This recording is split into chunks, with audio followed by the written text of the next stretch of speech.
Assalamu alaikum. Welcome to our journey through the fascinating world of Islamic law. Today, I'll explain the four sources that shape the ethical, moral, and legal framework for millions of Muslims around the globe. Join me as we are going to explore the essence of Islamic jurisprudence and its profound impact on believers' lives. Understanding Islamic law. Islamic law, also known as Sharia, is derived from several interconnected sources that guide the lives of Muslims. These sources provide a comprehensive framework for ethical, moral, legal, and religious guidance. Let's explore the four sources that constitute Islamic law and their significance in shaping the lives of believers. Assuming the role of divine guidelines, Islamic law shapes every facet of a believer's life. Holy Quran, Sunnah, Ijma, and Qiyas together they form a comprehensive system of guidance. The foundation of Islamic law rests upon two primary sources. These primary sources are Holy Quran and Sunnah or Hadith of the Prophet. Our journey begins with the primary sources, the Holy Quran and Sunnah. The Quran, the eternal word of Allah, echoes across centuries with its wisdom. Sunnah, the example of Prophet Muhammad's actions and words, enlightens the path further. The Holy Quran is the first and fundamental source of law in Islam. Muslims recite it daily. The Quran, the definitive cornerstone of Islamic law. Its verses include morals, principles, and regulations for daily life. The Quran stands as a firm guide, revealing divine wisdom and guidance to believers of all generations. Sunnah or Hadith of the Prophet. These are sayings, actions, silent approvals or disapprovals of the Prophet Muhammad and his documents. Sunnah elaborates on Quranic meanings and addresses issues not explicitly covered in the Quran. This is a picture of 6 authentic Hadith books. Sahih Sitta or 6 authentic Hadith books.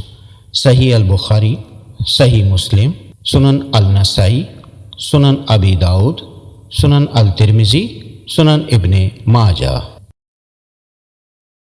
These are the examples of some of Quranic laws.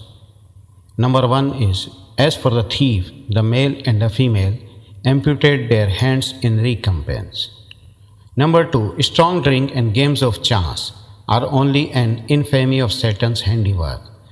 Number 3 is, verily those who unjustly eat up the property of orphans, they eat up only a fire into their bellies.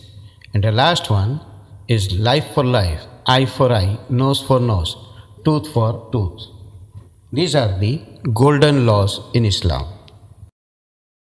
Sunnah or Hadith is the living interpretation of the Quran. Prophet Muhammad's actions and teachings breathe life into the verses. The Sunnah completes the Quran's narratives, showing how the Prophet applied divine guidance in practical ways.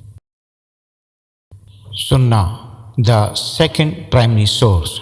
Sunnah or Hadith complements the Quran by explaining its meanings. It addresses issues where the Quran is silent. Prophet Muhammad's actions, sayings, and approvals are called Hadith. Relationship between Quran and Sunnah.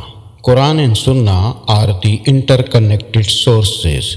Quran commands prayers and charity. Sunnah provides details.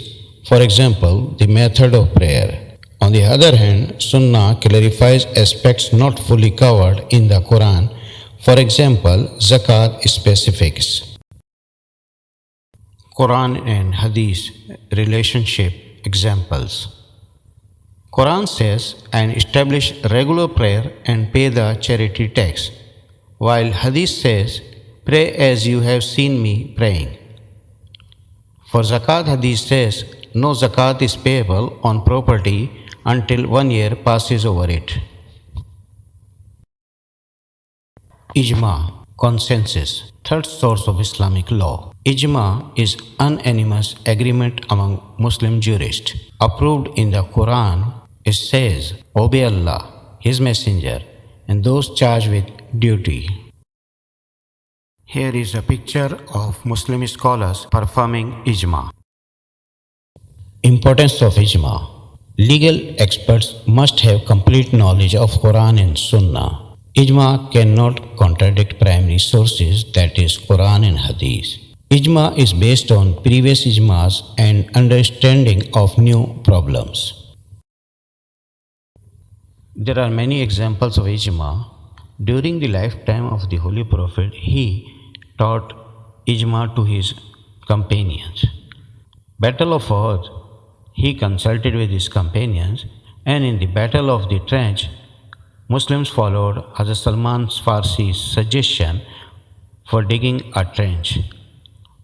Then, election of Hazrat Abu Bakr itself is a great example of ijma, and Hazrat Abu Bakr's period, compilation of the Quran was done. Then, Taraweeh prayer was performed first time in congregation during Hazrat Umar's caliphate, and recompilation of the Quran in the caliphate of Hazrat Usman is also an example of ijma.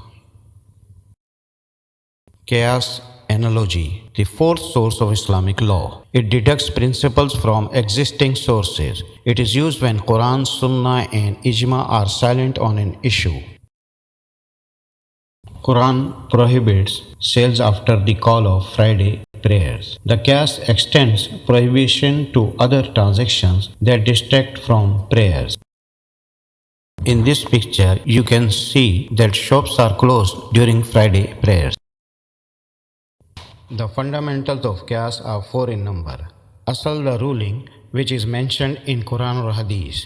Far is the ruling of that thing which isn't found in Quran or Hadith, or it is the new matter in question.